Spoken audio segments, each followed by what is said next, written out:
بسم اللہ الرحمن الرحیم۔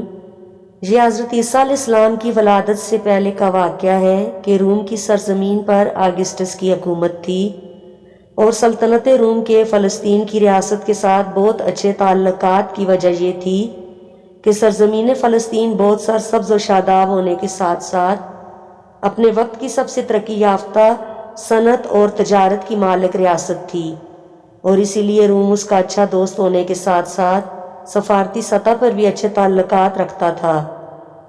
فلسطین میں اس وقت جس بادشاہ کی حکومت تھی اس کا نام ایروڈ تھا۔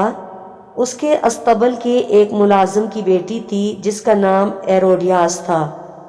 ایروڈیاس بہت ہی خوبصورت چند آفتاب چند ماہتاب لڑکی تھی۔ اس کا حسن نگاہوں کو خیرہ کر دینے والا ہونے کے ساتھ ساتھ ایک شخص کو اپنی طرف متوجہ کرنے کی صلاحیت رکھتا تھا۔ اس میں اسی وجہ سے بہت نخرہ اور غرور تھا کہ کسی کو بھی زیادہ گھاس نہیں ڈالتی تھی، جبکہ پورا شہر اس پہ مرتا تھا۔ وہ حسین و جمیل ہونے کے ساتھ ساتھ دولت کی دلدادہ بھی تھی۔ ایک دن ایسا ہوا کہ جب وہ اپنے باپ کے ساتھ استبل گئی ہوئی تھی تو وہیں اس کی ملاقات ایروڈ کے چھوٹے بیٹے فلپ سے ہو گئی۔ شہزادہ اس کے محبت کے جال میں الجھ گیا اور ضد کر کے اس سے شادی کر لی۔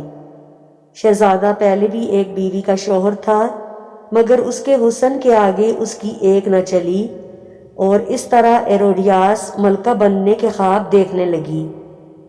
کچھ عرصہ گزرا تو اس نے دیکھا کہ وہ امید سے نہیں، اور اس کے شوہر فلپ کو اس بات پر بہت فکر ہوئی کہ اس کے تاج کا وارث کون ہوگا اگر اس کا بچہ نہ ہوا تو۔ وہ غمگین رہنے لگی۔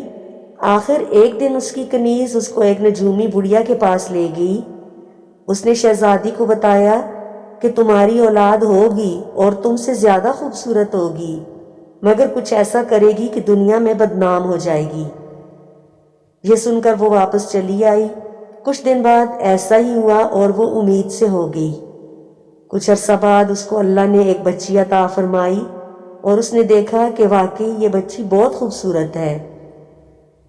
آہستہ آہستہ اس بچی کے حسن کے چرچے ہونے لگ گئے اور وہ اپنی ماں ہی کی طرح مشہور ہو گئی۔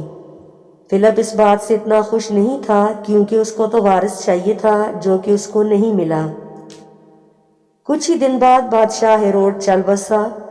جبکہ اس کی وصیت پر عمل درآمد شروع ہوا تو پتہ چلا کہ فلپ کو سب سے چھوٹا علاقہ ملا، جبکہ اس کے چھوٹے بھائی اینٹی پاس کو زیادہ رقبہ اور سرسبز و شاداب علاقے ملے۔ تدفین کے موقع پر ایروڈیاس کو اینٹی پاس سے ملاقات کا موقع ملا اور وہ اس کی محبت میں گرفتار ہو گیا۔ اس بات پر دونوں بھائیوں میں کچھ جنگیں ہوئیں، مگر ایک جنگ کے مقابلہ میں فلپ کو کچھ علاقے کے ساتھ ساتھ ایروڈیاس کو بھی اینٹی پاس کو دے دیا گیا اور ان دونوں نے شادی کر لی اور چلے گئے۔ وہاں سلومی جوان ہونے کے ساتھ ساتھ اور حسین ہوتی چلی جا رہی تھی۔ انہی دنوں پیغمبر یحییٰ علیہ السلام اللہ کے پیغام کی تبلیغ میں مصروف تھے۔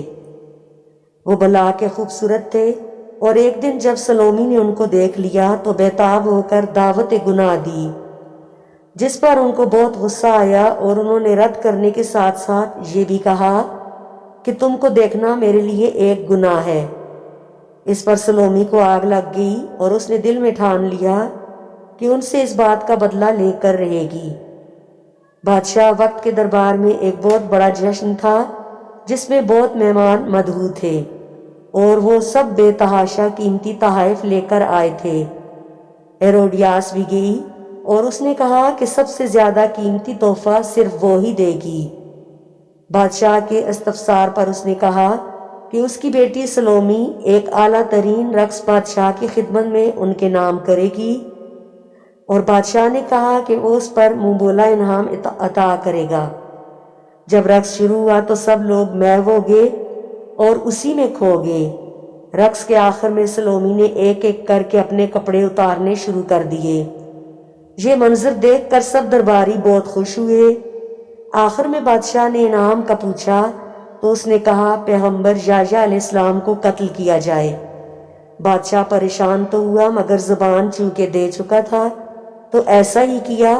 اور اس بدبخت کے کہنے پر حضرت یحییٰ علیہ السلام کو شہید کر دیا گیا۔ اس کے کچھ ہی عرصہ بعد روم کے سیزر دوم نے اینٹی پاس کے بھتیجے ایگریپاس کو مشتعل کر کے اپنے چچا کی سلطنت پر یلغار کروا دی۔